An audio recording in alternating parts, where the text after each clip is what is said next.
नमस्कार। प्रभा साक्षी न्यूज नाटक को आप सभी का स्वागत है। महाराष्ट्र विधानसभा चुनाव के लिए मैदान अब पूरी तरह सज चुका है। हम आपको बता दें कि सोमवार को नामांकन वापस लेने की समय सीमा समाप्त होने के बाद महाराष्ट्र की 288 विधानसभा सीटों के लिए कुल 4140 उम्मीदवार मैदान में रह गए हैं। मतदान 20 नवंबर को होगा, जबकि नतीजे 23 नवंबर को घोषित किए जाएंगे। राज्य के मुख्य निर्वाचन कार्यालय के अधिकारी ने कहा है कि हमें 288 सीटों के लिए 7078 वैध नामांकन पत्र मिले।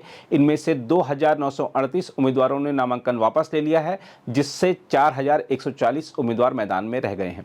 उन्होंने कहा कि आगामी चुनाव के लिए 4140 उम्मीदवारों का आंकड़ा 2019 के विधानसभा चुनाव लड़ने वाले 3239 उम्मीदवारों से 28% अधिक है। हम आपको बता दें कि नंदुरबार की शहादा सीट पर सिर्फ 3 उम्मीदवार हैं, जबकि बीड़ की माजलगांव सीट पर 34 उम्मीदवार हैं। अधिकारियों ने बताया कि मुंबई की 36 सीटों पर 420 उम्मीदवार चुनाव लड़ेंगे, जबकि पुणे जिले की 21 सीटों पर 303 उम्मीदवार चुनाव लड़ेंगे। हम आपको यह भी बता दें कि महाराष्ट्र विधानसभा चुनाव के लिए नामांकन वापस लेने की प्रक्रिया समाप्त होने से कोल्हापुर उत्तर सीट पर कांग्रेस को निराशा हाथ लगी, क्योंकि उसकी उम्मीदवार मधुरिमा राजे छत्रपति ने अपना नाम वापस ले लिया, जबकि बीजेपी मुंबई के बोरीवली से गोपाल शेट्टी को मनाने में सफल रही। महायुति के लिए हालांकि सिरदर्द बरकरार रहा, क्योंकि मुंबई के माहिम विधानसभा क्षेत्र से शिवसेना उम्मीदवार सदा सरवणकर ने पार्टी नेतृत्व के दबाव के बावजूद अपना नाम वापस लेने से इनकार कर दिया। उनका मुकाबला महाराष्ट्र नवनिर्माण सेना यानी मनसे के प्रमुख राज ठाकरे के बेटे अमित ठाकरे से होगा। हम आपको बता दें कि राज ठाकरे को बीजेपी का समर्थन हासिल है, जो एकनाथ शिंदे के नेतृत्व वाली शिवसेना और अजित पवार की राष्ट्रवादी कांग्रेस पार्टी के साथ सत्तारूढ़ महायुति में एक घटक है। इसके अलावा कोल्हापुर में सतीश पाटिल ने मधुरिमा राजे छत्रपति के दौड़ से बाहर होने पर निराशा व्यक्त की है। उनके नाम वापस लेने से कांग्रेस पश्चिमी महाराष्ट्र के अपने गढ़ों में से एक में प्रतिनिधित्व के बिना रह गई है।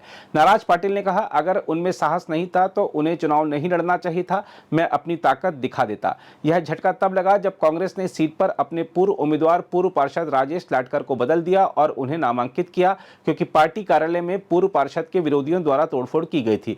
मधुरिमा राजे छत्रपति कोल्हापुर सीट से लोकसभा सदस्य और शाही परिवार के सदस्य शाहू छत्रपति की बहू हैं। सूत्रों ने कहा कि राजेश लाटकर को नजरअंदाज किए जाने के कारण नकारात्मक प्रचार की वजह से वह शायद इस दौड़ से अलग हो गई हैं। उन्होंने कहा कि कांग्रेस लाटकर का समर्थन कर सकती है, जो निर्दलीय के रूप में चुनाव लड़ रहे हैं।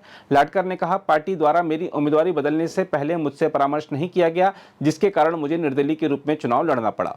वहीं अहिल्यानगर के श्रीगोंडा विधानसभा सीट से भारतीय जनता पार्टी के आधिकारिक उम्मीदवार प्रतिभा पाचपुते, जो मौजूदा विधायक बबनराव पाचपुते की पत्नी है, ने अपना नामांकन वापस ले लिया और अपने बेटे विक्रम सिंह पाचपुते की ओर से एबी फॉर्म दाखिल किया। विक्रम सिंह राज्य बीजेपी युवा मोर्चा के उपाध्यक्ष हैं। एक बीजेपी नेता ने कहा, हमने विक्रम सिंह पाचपुते को उनकी मां के अनुरोध पर एबी फॉर्म दिया है, वह पार्टी के चुनाव चिन्ह पर चुनाव लड़ेंगे। दूसरी ओर बीजेपी को उस समय राहत मिली जब पूर्व सांसद शेट्टी ने बोरीवली से निर्दलीय उम्मीदवार के रूप में अपना नामांकन वापस ले लिया और घोषणा की कि वह पार्टी के आधिकारिक उम्मीदवार संजय उपाध्याय का समर्थन करेंगे। गोपाल शेट्टी ने 2014 और 2019 में 4 लाख से अधिक से अंतर से मुंबई उत्तर लोकसभा सीट जीती थी, लेकिन 2024 में उन्हें विधानसभा के लिए टिकट देने से इनकार कर दिया गया था। शेट्टी ने दावा करते हुए बगावत कर दी थी कि बीजेपी के लिए सबसे सुरक्षित सीटों में से एक इस सीट पर पिछले कई वर्षों से बाहरी उम्मीदवारों को टिकट दिया जा रहा है, जबकि स्थानीय पार्टी कार्यकर्ताओं की अनदेखी की जा रही है। उन्होंने जमीनी स्तर के कार्यकर्ताओं के साथ नेतृत्व की संवादहीनता पर भी चिंता जताई थी। बीजेपी पुणे जिले की चिंचवाड़ सीट से बागी नाना काटे को मनाने में भी कामयाब रही है, जिससे पार्टी के आधिकारिक उम्मीदवार शंकर जगताप का इस सीट पर एनसीपी शरद चंद्र पवार के राहुल कलाटे के खिलाफ सीधे मुकाबले का रास्ता साफ हो गया है।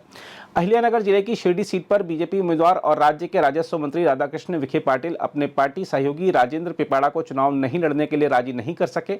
विखे पाटिल की खुलेआम आलोचना करने वाले पिपाड़ा ने उप मुख्यमंत्री देवेंद्र फडणवीस से बातचीत के बाद भी अपना रुख नहीं बदला। इसके अलावा कांग्रेस के मुख्तार शेख ने पुणे के कस्बा पेठ विधानसभा क्षेत्र से नामांकन वापस ले लिया और पार्टी के आधिकारिक उम्मीदवार रविंद्र धांगेकर को समर्थन देने की घोषणा की। पार्टी पदाधिकारियों ने बताया कि सोमवार को कांग्रेस के 7 बागी नेताओं ने अपना नामांकन वापस ले लिया। इनमें नासिक सेंट्रल से हेमलता पाटिल, भाईखला से मधु चव्हाण और नंदुरबार से विश्वनाथ वाल्वी शामिल हैं। देवलाली से शिवसेना उम्मीदवार राजश्री अहिराव और डिंडोली जिला नासिक से धनराज महाले, जो अपने एबी फॉर्म को विशेष विमान से भेजे जाने के बाद सुर्खियों में आए थे, उन्होंने भी अपना नामांकन वापस ले लिया। महायुति के सीट बंटवारे के समझौते के तहत आधिकारिक तौर पर सहयोगी अजित पवार के नेतृत्व वाली एनसीपी को सीट आवंटित किए जाने के बावजूद शिंदे के नेतृत्व वाली शिवसेना ने दोनों को मैदान में उतारा था। अगर आप भी लेना चाहते हैं देश दुनिया की तमाम जानकारी, तो आज ही सब्सक्राइब करें हमारे चैनल को। साथ ही नीचे दिए बेल आइकन को जरूर दबाएं ताकि हर अपडेट आप तक पहुंच सके।